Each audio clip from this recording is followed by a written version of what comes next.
that intro took me about 2 minutes to make and export and import over to LumaFusion.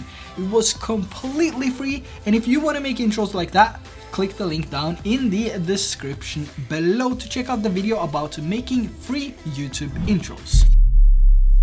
What's going on, you guys, and welcome back to another video. In today's video, we're gonna create 2 transitions inside of LumaFusion, so nothing else but LumaFusion needed. And if this is the first time that you are here, LumaFusion is an editing app which costs around $30 in App Store, works for iPhone and iPads, and it's probably the best editing app for mobile filmmakers. Now, if this is the first time that you are here as well, that would be really appreciated if you hit that subscribe button so you don't miss any future videos. Also, the like for the algorithm, that will definitely be helpful. Now, the 2 transitions we're going to create in today's video is a quick shake transition and a quick snap transition, or a snap transition, which is like the snap of your finger. So that's how fast the first one is gonna be, and the next one is gonna be something which you might have seen, you know, when watching TV, like Discovery, History Channel, or maybe what's this all called? National Geographic. That's the one. So you've probably seen some of these transitions if you watched series on any of those programs, channels. Yes. With that said, let's head over to the iPad.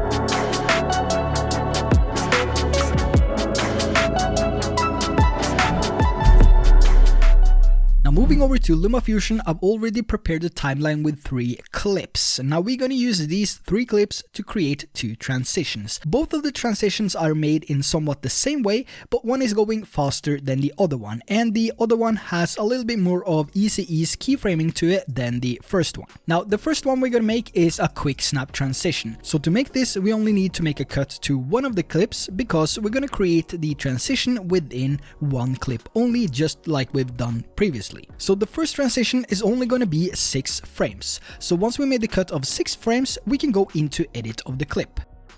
The next step is to make a keyframe. Once we made the keyframe, we can adjust the position X to either the right or left. And we're just going to do some tiny movements to begin with. Now, since this is a very fast transition, we need to have slightly bigger movement to the second keyframe. Now, once we created the second keyframe, we're going to create a third keyframe, and here we're going to move it slightly more to the right. Now, after we've done that, we're going to proceed over to keyframe number 4 and drag it even more over to the left side. Now, after we got to the 4th keyframe, we're going to make the 5th keyframe, and we're going to start the end of the transition. So here we're going to start with smaller adjustments to position X. So keyframe number 5 is going to be slightly less than what keyframe number 4 was. And once we get to the last keyframe, you can decide if you want this to be centered inside the frame or if you want to leave it just a tiny bit outside of the frame. Now, once you've done this, you can always go back to each individual keyframe and do some minor adjustments. You can also go out to the timeline,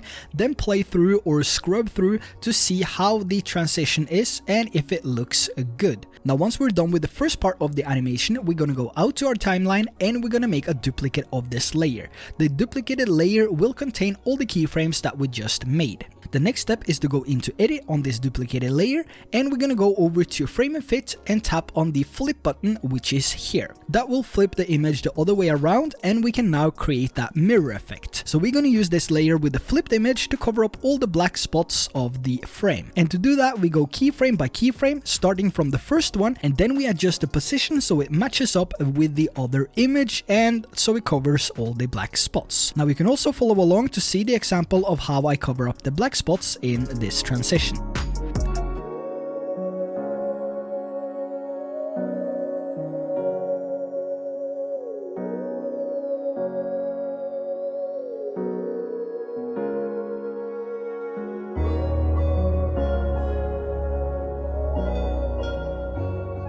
So now that we're done with the animation, we're gonna go to the center of the transition and then make 2 cuts. One cut to the top layer and one cut to the bottom layer. Now, once we made a center cut to the transition, we're gonna take a new video file and make a cut approximately the same duration as the last part of the transition. Then we're gonna duplicate this one time and take both parts and move over to the last part of the transition. So we're gonna tap hold and drag it over to the last part of the transition. Make sure that we have a circle around the entire clip of the last part of the transition. Once we let go, you might be prompted with a replace clip information box. Here we're going to tap on the top one, replace clip, keep timeline duration. You're going to do this with both parts.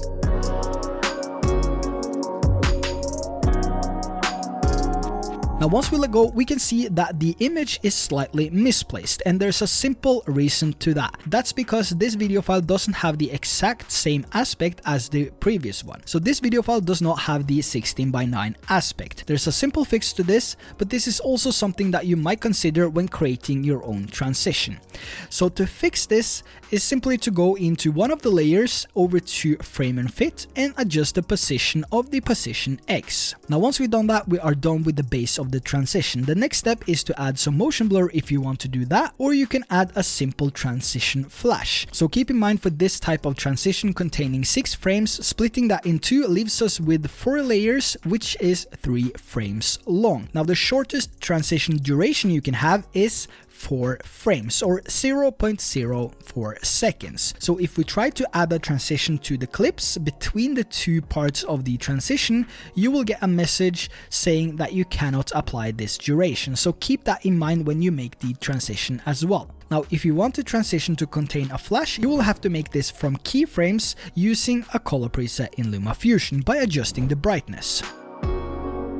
So now that we're done with the first transition, let's move over and create the next one, the quick shake transition. Now this is the typical quick shake that you see in a few documentaries on National Geographic, Discovery, which usually use some of these transitions when they are making their TV series. So we're gonna go on and make something which is similar to that. So for this next transition, we're gonna go on and we're gonna use 10 frames, because this is going to have a little bit more motion to it and a little bit more keyframes. So the previous one was 6 frames and this one is 10, so we have 4 more keyframes to work with. Now the first step is to go into edit, and remember earlier when I said that this video didn't have the same aspect as the one before, containing a 16:9 aspect. If we take a look at this image right here, we can see that the edges of the image of the video is actually outside of the frame. And if you're going to create a transition which is working properly, you don't want to create a transition when you have a video looking like this. So if we move over to the fit mode here, we can see that this is now set to fill, and that means it will fill the entire frame. So whether you use a vertical iPhone video or if you use some stock footage which is not mainly 16:9 aspect,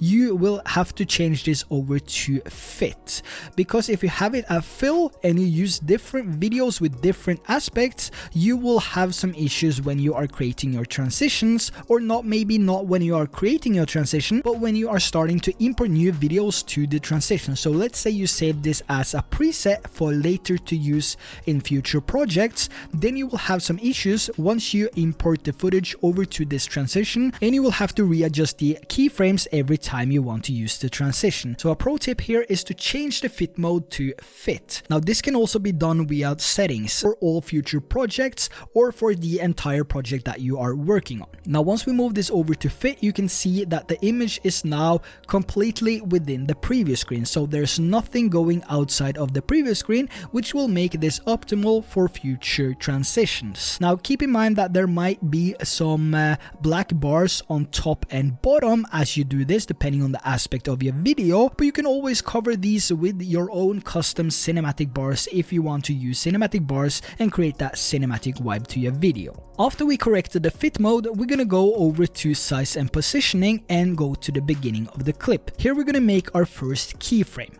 Now we're gonna do the exact same thing as we did for the first transition, but we're gonna do it slower because we have 4 more keyframes to work with. Now you can also follow along to see the example of how I create this transition.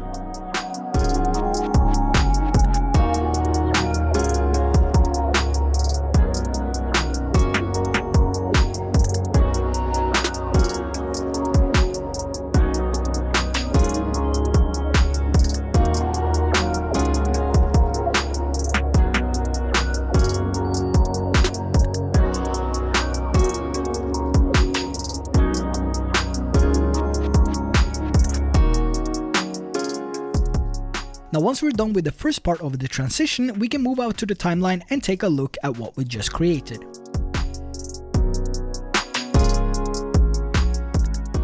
The next step is to do the exact same thing as we did with the first transition. We're gonna make a duplicate of this layer, and the duplicated layer will contain all the keyframes that we just created. The next step is to go into Edit, over to Frame and Fit, and we're gonna flip the image. Now once the image is flipped, we're gonna go keyframe by keyframe and cover up the black spots in the frame.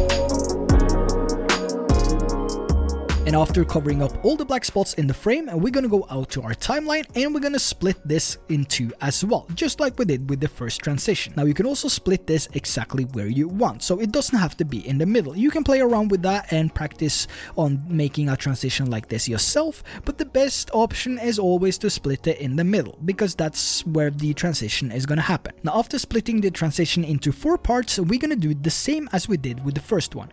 We're gonna make a cut to another clip and drag it over to the last part of the transition. Make sure to choose Keep Timeline Duration once you get the message Replace Clip. Now once we scrub through the transition here, we can see that we don't have any misplacement of the videos. That's because we changed the first video to the fit mode fit. So it's now fitting everything that we wanted to fit within the transition. So it's not going outside of the frame and it's not being overlapped by the other image. Now the next step to make this transition complete is of course to add some motion blur. Now after adding the motion blur, you can add your custom color grading, some sound effects and some music, and you will have a transition that looks like this.